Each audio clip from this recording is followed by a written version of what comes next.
What's good, people? Today, the topic of interest is motivation versus discipline. So, if you guys don't already know, your boy is back from his week hiatus. I'm back, refreshed, ready to go, energized, feeling like a million Bitcoin, baby. Right, we're back in the game. So, this video was a video request. So, motivation versus discipline. What's the difference between the two, and how does a person build discipline for themselves? So, if you don't already know, motivation is something that does not get the job done. It doesn't allow a person to stick at something long term. Because motivation works like sugar. Like when you have a little bit of sugar, what it does is it gives you that insulin spike and it gives you that little burst of energy where you're super excited.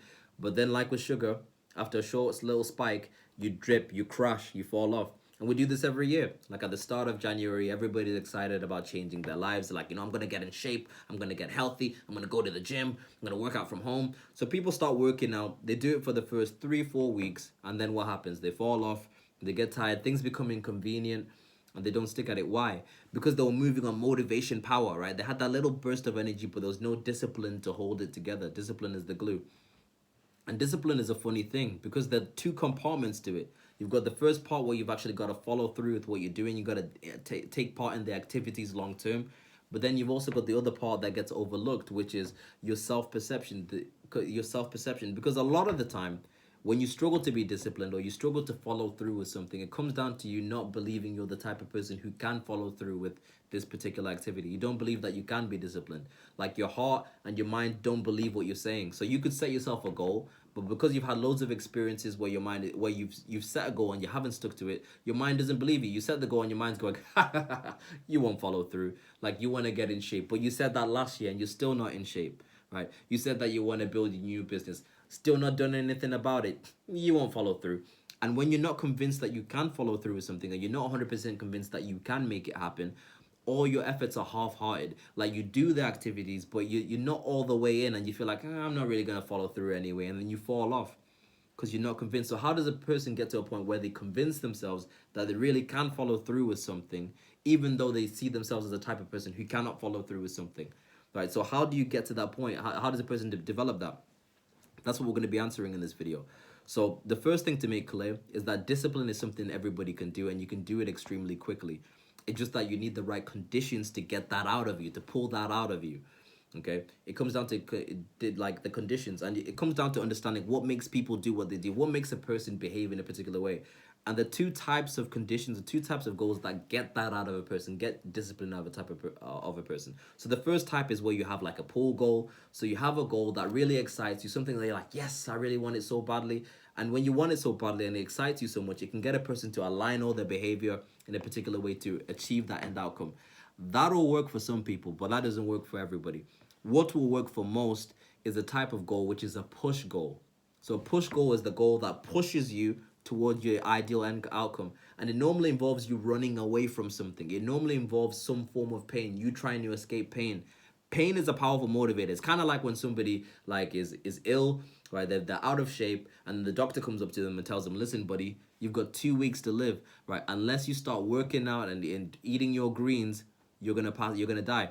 Because the person doesn't want to die, they want to live. I don't want to meet my maker early, I got things to do, right? You start running, all of a sudden you're a marathon runner. All of a sudden you're blending your broccoli, right, and your Brussels sprouts. You're drinking those green shakes and you like them, right? Because you want to live. You've got the conditions that are pushing you towards that particular ideal outcome, which is health and life, vitality.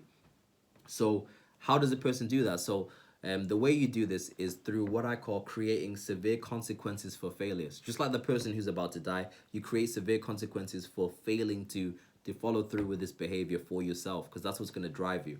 And when you stick at the thing long enough, that's what changes your self-perception. You begin to believe that you can actually do what you say you're going to do.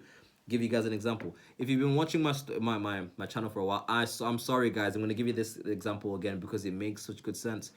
So if you were following my channel, there was a period last year where I did the waking up at 5 a.m. every day challenge for 30 days. Now, for myself, I set this goal because I spoke to my mentor about this, and this was something that was an extremely difficult goal for me. Because by nature, I'm a night owl. I like being awake 3, 4 a.m. doing what I don't know, but I just like being awake. The mornings, I'm not a fan. By nature, I'm not a fan of them. So we set this goal. but I wasn't 100% convinced that I'll follow through. So we had to create severe consequences for failing to deliver on this. So of course I came on my Instagram and I announced it to everybody. I was like, guys, I'm waking up at 5 a.m. every day. If I fail to do it, and you don't see that little Instagram live or story from me at 5 a.m., then you know I failed. And every person who catches me out, I'm transferring you £20. But then on the reverse side, which I didn't actually mention, was that my mentor at the time had access to my bank details. He had all my bank information, and he was like, "Okay, if you fail to deliver on this, I'll be taking £1,000 out of your account." Now, if you know Chiz is a lover of many things, right? I love good-looking women, nice clothes, Jesus, right? And my money. I like cheddar, the guap and the gouda. I like my cheddar. So I didn't want to be hitting my pockets. So every day when I was tired, I was thinking, I gotta get up. Even when I was tired, I was thinking, man, this man's gonna take my money if I don't deliver. If I don't send him a message at 5 a.m., he's gonna take my money. So these severe consequences for failure allowed me to deliver. Like I really did wake up at 5 a.m. every single day. Through even longer, through even longer, I did that for.